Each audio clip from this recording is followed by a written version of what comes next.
Okay, this last little bit of overview that we have of Western governance is going to be taking a look at the idea of separation of powers.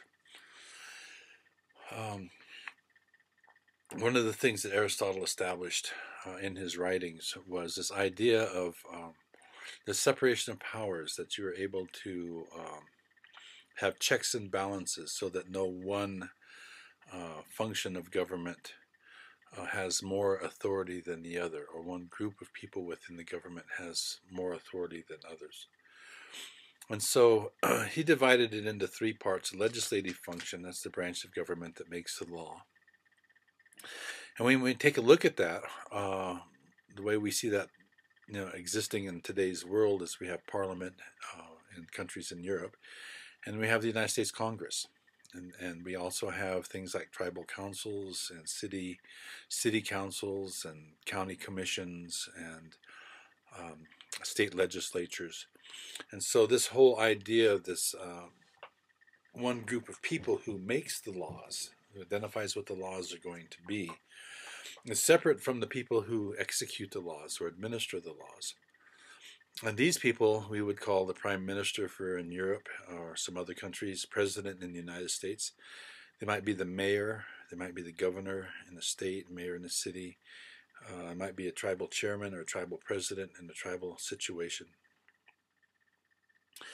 And then that group is separate from the judicial function, which is the branch of government that interprets the laws. And what that means is that, let's say that the legislative branch makes it against the law to whistle after dark.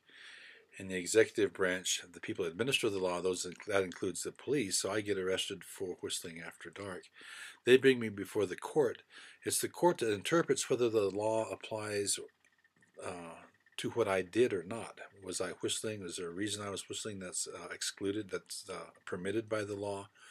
So that interpretation and application of the law occurs through the judicial function. And we find that in the court systems, and there's all kinds of court systems: federal court system with the United States district courts and the courts of appeals and the Supreme Courts, and the same thing in the states. And then there's specialty courts like bankruptcy court and things like that. Tribal governments have court systems. Cities have court systems, municipal court. So we see court systems operating in all kinds of, all throughout the whole system of society. But one thing, when you're looking at this concept of separation of powers that was established by Aristotle, you see that a basic assumption here is that laws are created by human beings. And this is something that people, 2,000, 2,500 years after Aristotle, everybody says, no, of course we know that. We always known that. But that's not always been the way it's been the way it is. So the separation of powers does contain with it that idea of laws being created by humans. So we're going to take a look in depth, a little bit in depth, at the legislative branch. We're not going to spend any time talking about the administrative or judicial branch, but I wanted to point this out because this is part of the roots of American law, American Congress. English Parliament was established, early 1700s, 1707. And at that time, and it still is true, they created what they call a bicameral legislature, which means it's two-sided, which means there's two parts to the legislature. And you had to have agreement between both of those houses of legislature before something could become a law and become enforced.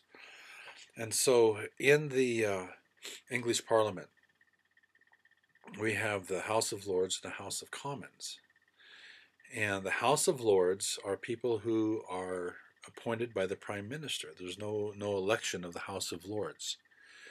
The House of Commons are made up of everyday people, but the right to vote for these people is held by the property owners. And this is the way it was in 1707. Now, the House of Lords, the people who are going to be appointed by the Prime Minister are those people who are wealthy landowners, people who have large enough estates and large enough businesses and such that they catch the attention of the prime minister as being people who would not do anything to upset the boat. They have a totally vested interest in the system, so to say. The House of Commoners, on the other hand, the House of Commons, which is made up of everyday people, can include some pretty radical people because they are there wanting to change the laws because they perceive some kind of a negative impact in their community, or they're looking for some to create a more positive impact in the community, and they see the law as a way of doing that. But they're not necessarily vested into the stability of the system as it is, what we call the status quo. Now, this idea of a bicameral legislature is brought to the United States, and it was incorporated into the United States Constitution. Article 3 of the Constitution creates, I think it's Article 3, creates the legislature. Maybe it's Article 2. But anyway, we have the Senate and we have the House of Representatives. And the word Senate comes from the Roman Empire. House of Representatives is the same as the House of Commons, but just a little bit different name. The Senate, we get 2 senators for each state. So right now there's 100 senators. This maintains the tradition of the House of Lords, in that we don't have a whole lot of people coming into the system, but we just simply have 2 people from each state representing that state. It wasn't until 1913 that were the people allowed to choose their United States senators under the 17th Amendment. Prior to that, senators were appointed through election in the state legislature. So the state legislature would get together, and a name would come up, and they would vote on that person to be a senator from whatever state they're at, say here in New Mexico. So, and each senator serves for a period of 6 years, which is quite a long time when you consider the House of Representatives served for 2 years. And like the Senate, like the House of Lords, is made up of people. Some I've heard the United States Senate being the most exclusive club in the world, in that the people there are going to always be working to serve the status quo of government and of society here in the United States.